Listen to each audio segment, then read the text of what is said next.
ഹരി ഓം. എല്ലാവർക്കും എൻ്റെ വിനീത നമസ്കാരം. ഭഗവത്ഗീതയിലൂടെ ജീവിത വിജയം.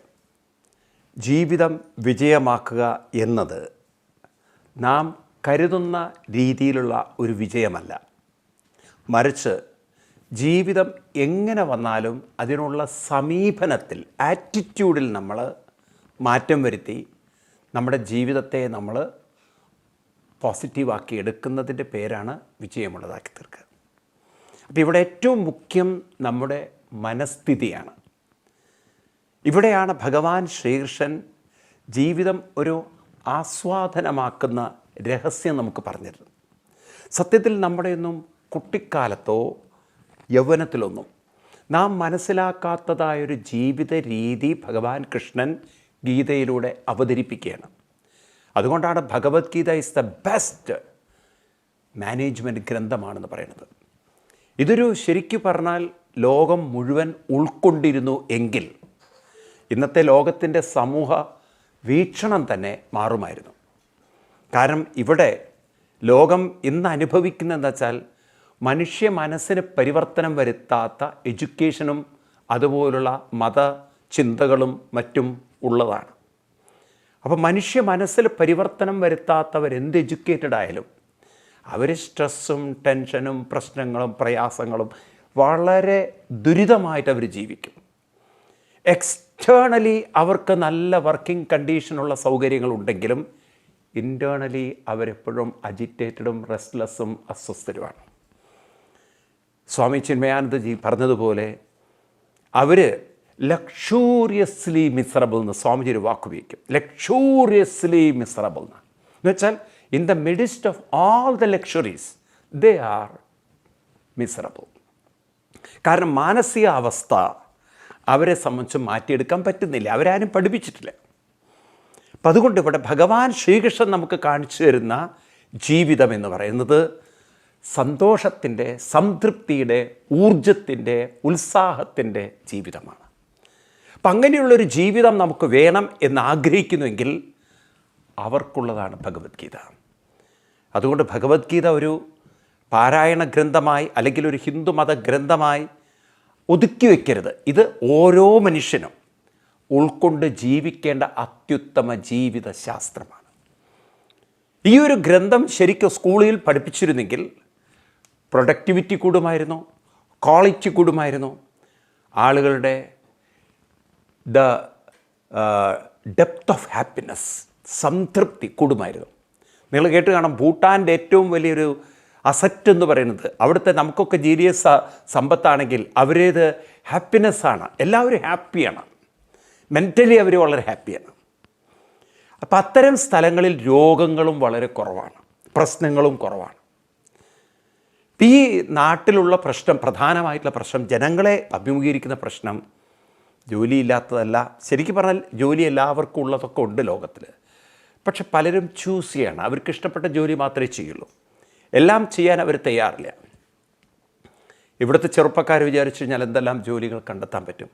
വേസ്റ്റിൽ നിന്ന് തന്നെ അത്ഭുതങ്ങൾ സൃഷ്ടിക്കുന്ന, അത്ഭുതങ്ങൾ ഉണ്ടാക്കാൻ സാധിക്കുന്നവരില്ലേ? ഏറ്റവും എന്താ പറയുക, മനുഷ്യന് ആവശ്യമുള്ളതൊക്കെ സൃഷ്ടിക്കാൻ സാധിക്കുന്നവരില്ലേ? ഇപ്പം കേരളത്തിൽ തന്നെ നോക്കി എത്ര സ്ഥലം വെറുതെ കിടക്കുന്നുണ്ടാവും. ഒരു ഗ്രൂപ്പായിട്ടെടുത്ത് പോയി പാട്ടത്തിനടുത്ത് അവിടെ കൃഷി ചെയ്യാം, അല്ലെങ്കിൽ അവിടെ പശുക്കളുടെ ഫാം തുടങ്ങാം, അത് തുടങ്ങാം, ഇത് തുടങ്ങാം, പലതും ചെയ്യാം. പക്ഷെ ചെയ്യില്ല. ഞാൻ ഡിഗ്രി കഴിഞ്ഞിരിക്കുകയാണ്, എനിക്ക് ബാങ്ക് ജോലി മാത്രമേ വേണ്ടൂ, അല്ലെങ്കിൽ എനിക്ക് ഈ ജോലി മാത്രമേ വേണ്ടൂ, കാത്തിരിക്കുകയാണ് അവർ. അതുകൊണ്ടാണ് അവർ ദുഃഖികളായിട്ടിരിക്കുന്നത്. അപ്പോൾ ഈ ആറ്റിറ്റ്യൂഡ് മാറ്റണം. നമുക്ക് രക്ഷപ്പെടാനുള്ളൊരു വഴി ഇവിടെ ഉണ്ട്. നമ്മൾ ഈ കാര്യത്തിലൊക്കെ മുസ്ലിം യുവാക്കളെ, പ്രത്യേകിച്ച് യുവാക്കളെ കണ്ടുപിടിക്കണം. ഇന്ന് കേരളത്തിൽ ഏറ്റവും സമ്പത്ത് കൈകാര്യം ചെയ്ത മുസ്ലിം സമുദായമാണ്. കാരണം എന്താണെന്ന് വെച്ച് കഴിഞ്ഞാൽ അവരെ സംബന്ധിച്ച് അവരേത് ജോലിക്കും തയ്യാറാണ്, എന്ത് പണിക്കും തയ്യാറാണ്. ഇപ്പോൾ ഹിന്ദുക്കളും അതിനനുസരിച്ച് വരുന്നുണ്ട്. കാരണം ജീവിക്കാൻ വേറെ മാർഗ്ഗമില്ലാത്തതുകൊണ്ട്. കോവിഡ് പഠിപ്പിക്കുന്നൊരു വലിയ പാഠവും അതാണ്.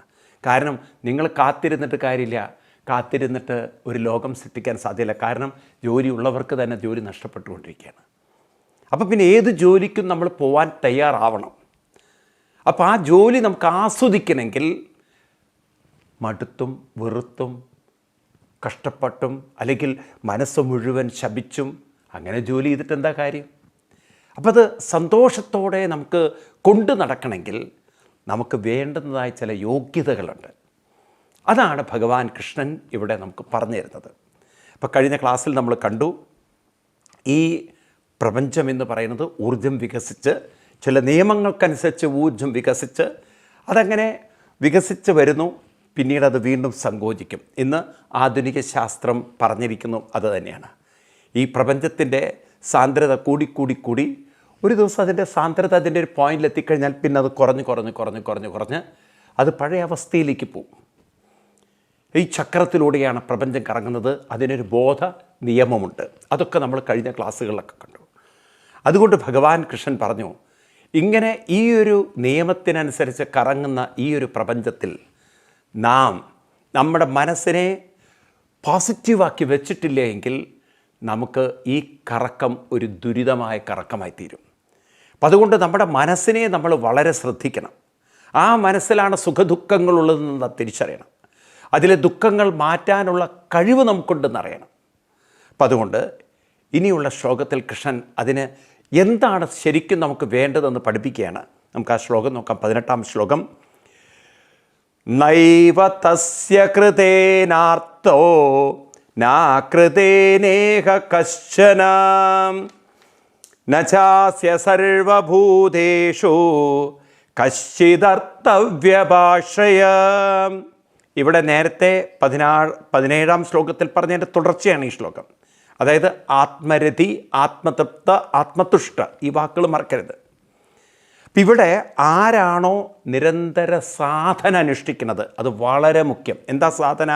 അവനവൻ്റെ മനസ്സിനെ ചില അനുഷ്ഠാനങ്ങളിൽ, പ്രത്യേകിച്ച് ഉപാസന, മന്ത്ര ഉപാസനകളിൽ നോക്കൂ. നമ്മുടെ പൂർവികന്മാർ പറഞ്ഞെടുത്താണ് ഇന്ന് ശാസ്ത്രം പോലും എത്തി നിൽക്കുന്നത് മറക്കരുത്.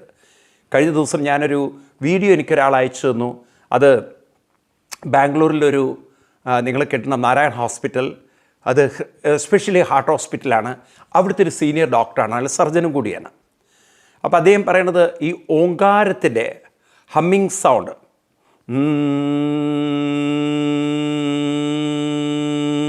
എന്നൊരു ശബ്ദം നമ്മുടെ ബ്രെയിനിലും അതുപോലെ തന്നെ നമ്മുടെ ഹാർട്ടിലും ഉണ്ടാക്കുന്ന ഒരു പോസിറ്റീവ് തരംഗം.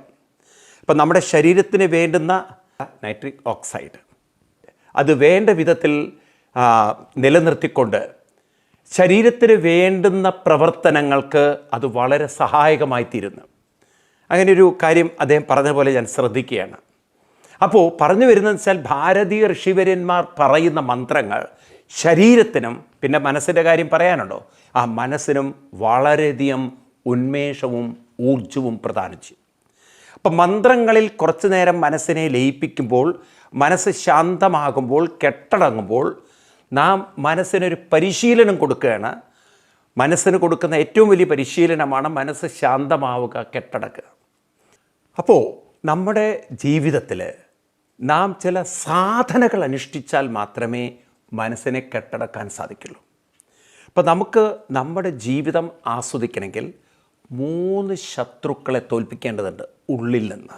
അത് വളരെ നിങ്ങൾ മനസ്സിലാക്കണം. ഒന്നാമത്തെ ശത്രു ആലസ്യമാണ്.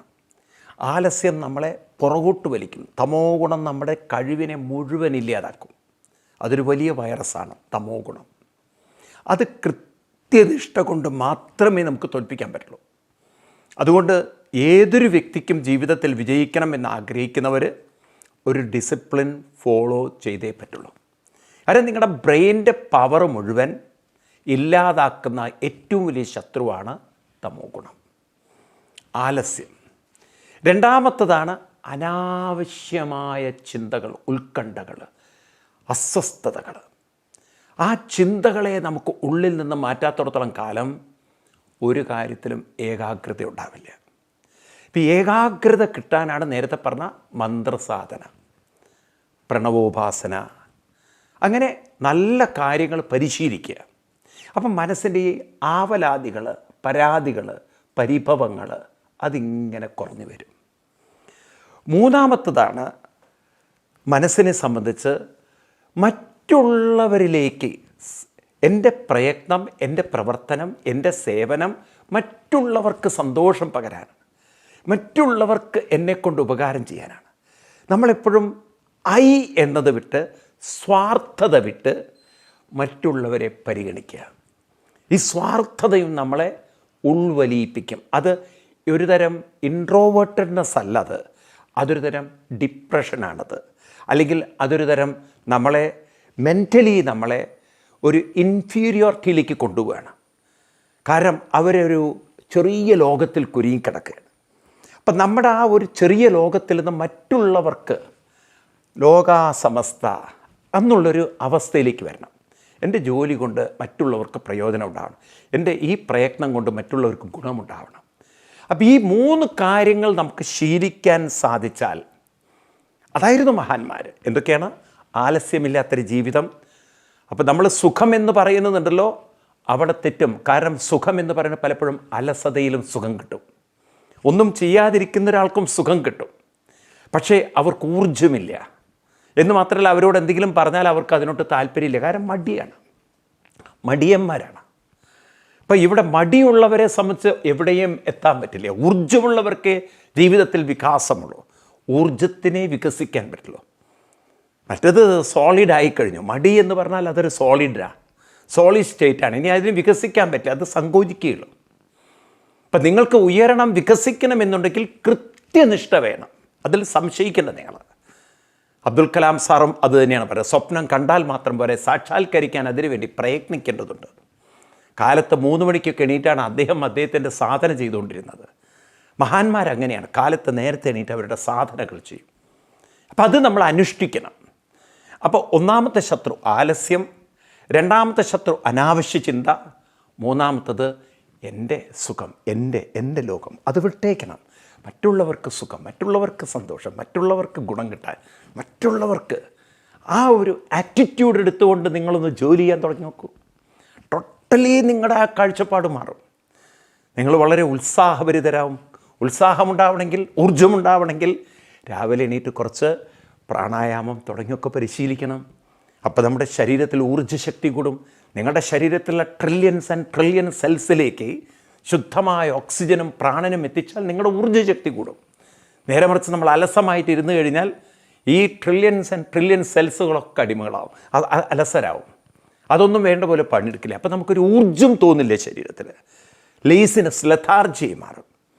അപ്പോൾ ഈ കാര്യങ്ങളൊക്കെ കൃഷ്ണൻ 14-ാം അധ്യായത്തിൽ ഡീറ്റെയിൽ ആയിട്ട് പറയുന്നുണ്ട്. ഞാൻ മുൻകൂട്ടി പറഞ്ഞു മാത്രം. കാരണം ഇവിടെ തസ്യ കൃതേനർത്ഥ ന കൃതേന ഇഹ കശ്ചന. ഈ തരം ആളുകൾക്ക്, ഏത് തരം ആളുകൾക്ക്? കൃത്യനിഷ്ഠയോടെ ജീവിച്ച് ആലസ്യത്തെ തോൽപ്പിച്ച ആളുകൾക്ക്, അനാവശ്യ ചിന്തകളെ ഉപാസന കൊണ്ട് അല്ലെങ്കിൽ നിരന്തരമായ ജപസ്മരണാദികൾ കൊണ്ട് തോൽപ്പിച്ച്, അതുപോലെ മറ്റുള്ളവർക്ക് സുഖം പകരാൻ, സന്തോഷം പകരാനാണ് ഞാൻ എൻ്റെ ജീവിതത്തിൽ ഈ ഒരു കാര്യം ചെയ്യുന്നത് എന്ന ബോധത്തോടുകൂടി ജീവിക്കുന്ന ഒരാൾക്ക് ഇവിടെ എന്ത് ചെയ്താലും സന്തോഷമാണ്. ഇനി അവർക്ക് ഒന്നും ചെയ്യാനില്ല, ഒറ്റയ്ക്കിരിക്കുമ്പോഴും അപ്പോഴും അവർ കൃതാർത്ഥന്മാരാണ്. കാരണം ഒറ്റയ്ക്കിരിക്കുമ്പോഴും അവരൊറ്റയ്ക്കല്ല, അവരെ മനസ്സിനെ അവർ പരിശീലിപ്പിക്കുകയാണ്. മനസ്സിനെ അവർ ജപം തുടങ്ങിയുള്ള കാര്യങ്ങൾ, നല്ല കാര്യങ്ങളിലേക്ക് അവർ മനസ്സിൻ്റെ ശ്രദ്ധ കൊണ്ടുപോവാണ്. ഈ തരത്തിൽ നമ്മൾ പരിശീലിച്ചെടുക്കണം. ഈവൻ ജപിക്കുമ്പോൾ പോലും മറ്റുള്ളവർക്ക് അതുകൊണ്ട് ഗുണമുണ്ടാവണേ എന്ന് വിചാരിച്ച് ജപിച്ചു നോക്കൂ. ഈ ലോകത്തിൽ കഷ്ടപ്പാടുകളും ബുദ്ധിമുട്ടുകളും അനുഭവിക്കുന്നവർക്ക് എൻ്റെ ജപം കൊണ്ട് പ്രയോജനം ഉണ്ടാവണേ. ആറ്റിറ്റ്യൂഡ് മതി, ഉണ്ടാവുകയില്ല എന്നുള്ള ഡിഫറൻറ്റ് ആറ്റിറ്റ്യൂഡ്, ആ മനോഭാവം മതി. അപ്പം അങ്ങനെയുള്ളൊരു വിശാലമായ മനസ്സോടു കൂടിയിട്ട് നാം ജീവിക്കാൻ തയ്യാറാകുമ്പോൾ കശ്ചിതർത്ഥ വ്യഭാശ്രയ, അങ്ങനെയുള്ളവർക്ക് എന്തെങ്കിലും കിട്ടിയിട്ട് വേണം സന്തോഷമെന്നില്ല. അവർ സുഖത്തിന്, സന്തോഷത്തിന് വേണ്ടി ഒന്നിനെയും ആശ്രയിക്കുന്നില്ല. അവർക്കൊരു സന്തോഷമുണ്ടാവാൻ ഒരാളെ ആശ്രയിക്കുന്നില്ല. കാരണം അവരുടേതെല്ലാം ഉള്ളിൽ നിന്നും ഉണ്ടാകുന്ന പ്രചോദനങ്ങളാണ്. അത് പരിശീലനത്തിലൂടെ നേടിയതാണ്. അപ്പം നമുക്കും അങ്ങനെയുള്ളൊരു ജീവിതം വികസിപ്പിച്ചെടുക്കണം. അപ്പം അതുകൊണ്ട് ഈ ഒരു 3 കാര്യങ്ങൾ ഞാൻ റിക്വസ്റ്റ് ചെയ്യാണ് നിങ്ങളോട്. നിങ്ങളൊന്ന് ആ ആറ്റിറ്റ്യൂഡ് ഒന്ന് എടുത്തു നോക്കൂ. രാവിലെ എണീറ്റത് പറയാ, എനിക്ക് ഊർജ്ജമുള്ളൊരു ജീവിതം, അതിന് ഞാൻ പ്രാണായാമാദികൾ പരിശീലിക്കണം. രാവിലെ കുറച്ച് നടക്കുക, അങ്ങനെയൊക്കെയുള്ള പരിശീലിക്കാം. കുട്ടികളെ ആ ഊർജ്ജത്തിലേക്ക് എത്തിക്കാനാണ് ഞാൻ നിങ്ങളോട് രാവിലെ എണീറ്റ് അമ്പലത്തിൽ കൊണ്ടുപോകാൻ പറഞ്ഞത്. അമ്പലത്തിൽ വെറുതെ തൊഴുതു പോകാനല്ല, പ്രദക്ഷിണം വെക്കണം. ഒരു 10-11 പ്രാവശ്യം കുട്ടിയെ കൊണ്ട് ചുറ്റിക്കണം. കാരണം ശുദ്ധമായ ഓക്സിജൻ അകത്തേക്ക് പോകണം. നടക്കുന്ന സമയത്ത് കാലിലെ ഓരോ നെർവ് സിസ്റ്റങ്ങളും ഉണരണം.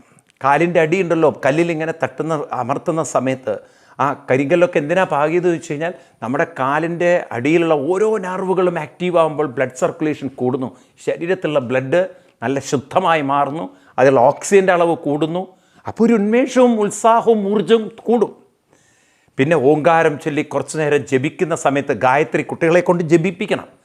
ആ ജപിപ്പിക്കുന്നതിൻ്റെ ലക്ഷ്യം നമ്മൾ മനസ്സിലാക്കണം, മനസ്സിനെ കെട്ടടക്കാനാണ്, ലയിപ്പിക്കാനാണ്. ശങ്കരാചാര്യ സ്വാമികൾ പറഞ്ഞ പോലെ എന്തിനാണ് ഇതൊക്കെ ചെയ്യുന്നത്, ഈ സത്കർമ്മങ്ങളൊക്കെ? ചിത്തസ്യ ശുദ്ധയേ കർമ്മ, ചിത്തശുദ്ധിക്ക് വേണ്ടിയിട്ടാണ്. ചിത്തശുദ്ധി എന്ന് പറഞ്ഞാൽ മനസ്സിൻ്റെ ഏകാഗ്രത. ഇപ്പം മനസ്സങ്ങനെ കെട്ടടങ്ങുമ്പോൾ ആ മനസ്സിന് ഏത് ജോലിയും ഭംഗി ചെയ്യാനുള്ള കഴിവുണ്ടാവും.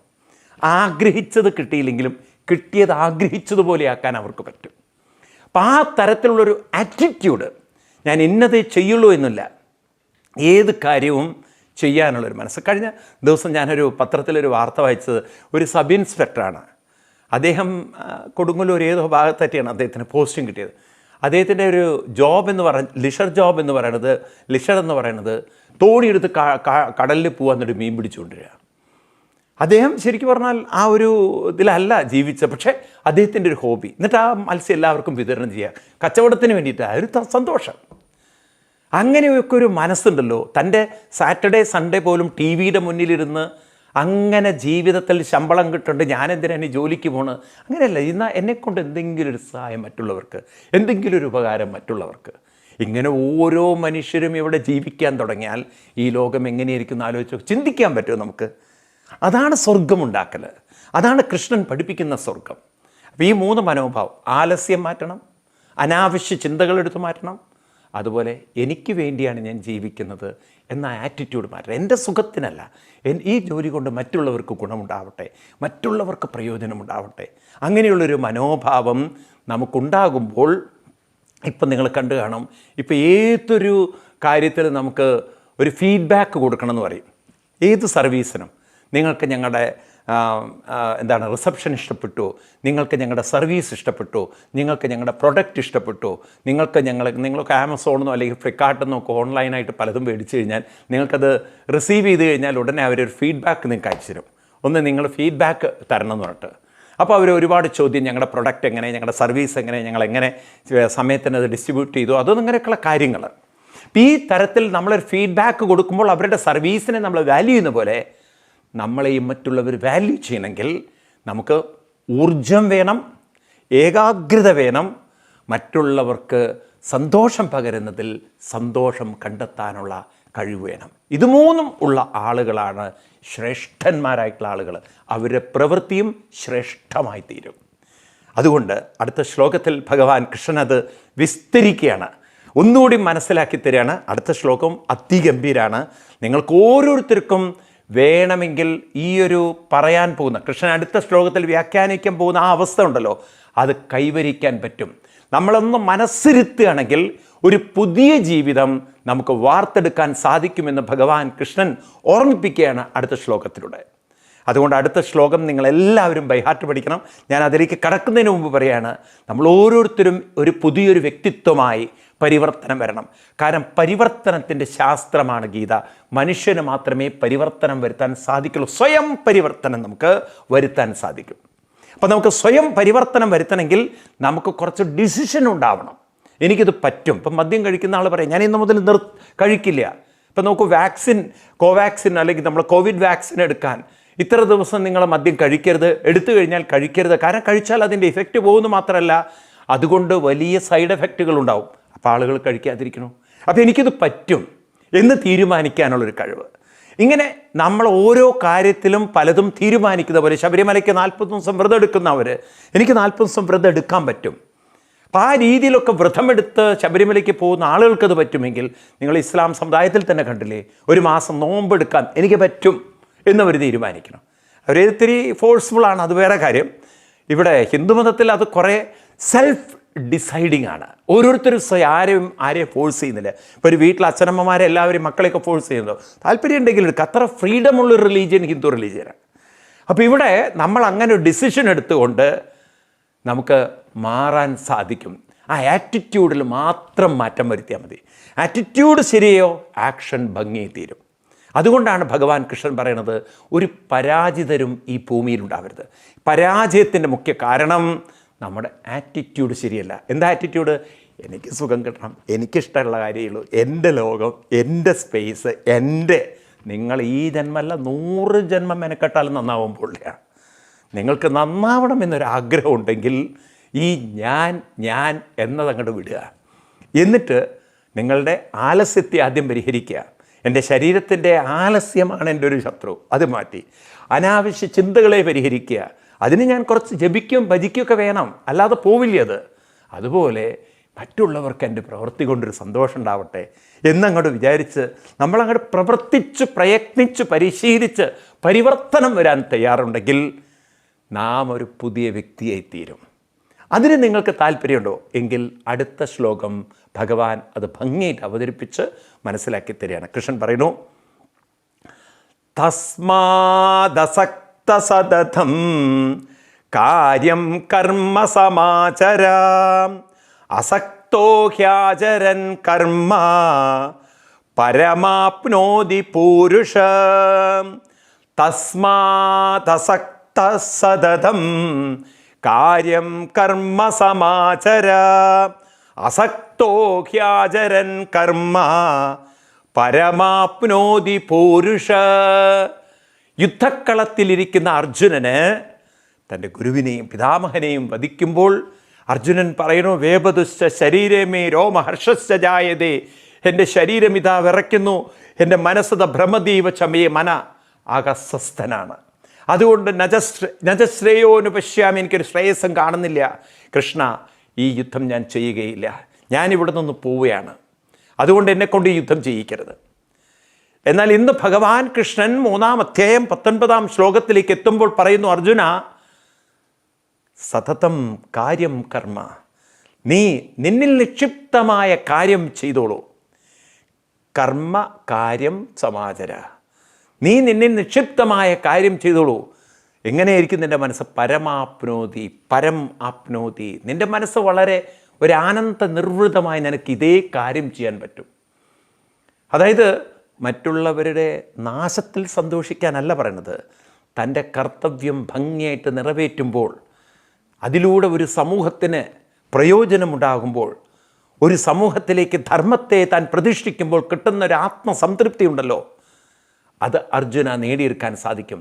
നമ്മുടെ രാഷ്ട്രത്തിന് വേണ്ടി ജീവിതം ത്യാഗം ചെയ്യുന്ന യോദ്ധാക്കളെപ്പോലെ അവർ പട്ടാളക്കാർ നോക്കൂ, നിങ്ങൾ ബോർഡറിലൊക്കെ ചെന്നിട്ട് അവിടെ തീവ്രവാദികളെയൊക്കെ കാണുമ്പോൾ ഭാരത് മാതാ കി ജയ് എന്നും പറഞ്ഞ് ഭാരതത്തിൻ്റെ സ്വാതന്ത്ര്യത്തിന് വേണ്ടി, അല്ലെങ്കിൽ ഭാരതത്തിൻ്റെ സുരക്ഷിതത്വത്തിന് വേണ്ടി, ഭാരതത്തിലുള്ളവരുടെ സുരക്ഷിതത്വത്തിന് വേണ്ടി ഇവരുടെ ഇടയിലേക്ക്, മിലിറ്ററിക്കാരുടെ ഇടയിലേക്ക് മിലിറ്റൻസിൻ്റെ ഇടയിലേക്ക് ചെല്ലുകയാണ് ഈ മിലിറ്ററിക്കാർ. അവൻ്റെ ശരീരം മുഴുവൻ ഗ്രനൈഡും അവൻ്റെ ശരീരം മുഴുവൻ ബോംബും ഒക്കെ വെച്ച് കെട്ടിയിട്ടുള്ള ആളെടുത്തേക്കാണ് പോകുന്നത്. എന്നാലും ഭയമില്ല, കാരണം അവൻ മറ്റുള്ളവരെ നശിപ്പിക്കുന്നതിന് മുമ്പ് അവനെ നശിപ്പിക്കണം. കാരണം എൻ്റെ രാഷ്ട്രത്തിലെ ജനങ്ങളുടെ സുരക്ഷയാണ്. അവൻ്റെ മുന്നിൽ ഭാരത് മാതാ കി ജയ് വന്ദേ മാതരം എന്നും പറഞ്ഞിട്ട് പോകാനുള്ള ആ ഗഡ്സ് ഉണ്ടല്ലോ, ആ ധൈര്യമുണ്ടല്ലോ, അത് നമുക്ക് ഇല്ലാത്തത് കൊണ്ടാണ് നമ്മൾ പലപ്പോഴും നമ്മുടെ ലോകത്തിലേക്ക് ചുരുങ്ങിപ്പോകുന്നത്. അപ്പം നമ്മുടെ ആ വിദ്യാഭ്യാസം മുഴുവൻ ഇങ്ങനെയാണ്, സ്വാർത്ഥതയിലാണ്. എനിക്കൊരു ഡോക്ടറാണ്, എനിക്കൊരു എഞ്ചിനീയർ, എനിക്കേ ഉള്ളൂ. അതുകൊണ്ടാണ് ഒക്കെ ദുഃഖങ്ങളും ദുരിതങ്ങളും അനുഭവിക്കുന്നത്. ഈ ലോകം നന്നാവാത്തതിൻ്റെ കാരണമൊക്കെ എൻ്റെ സുഖത്തിന് വേണ്ടിയിട്ടാണ്. മാറ്റിയെടുക്കണം. നമുക്ക് നമ്മുടെ മനോഭാവം മാറ്റി ഒരു പുതിയ വ്യക്തിത്വം നമ്മളിൽ നിന്ന് രൂപപ്പെടുത്താൻ സാധിക്കുമെന്ന് ഭഗവാൻ കൃഷ്ണൻ ഉറപ്പു തരികയാണ്. അടുത്ത ശ്ലോകം നമുക്ക് അടുത്ത ക്ലാസ്സിൽ ഡീറ്റെയിൽ ആയിട്ട് നോക്കാം. അതുവരെ എല്ലാവർക്കും നന്ദി, നമസ്കാരം, പ്രണാമം, ഹരി ഓം.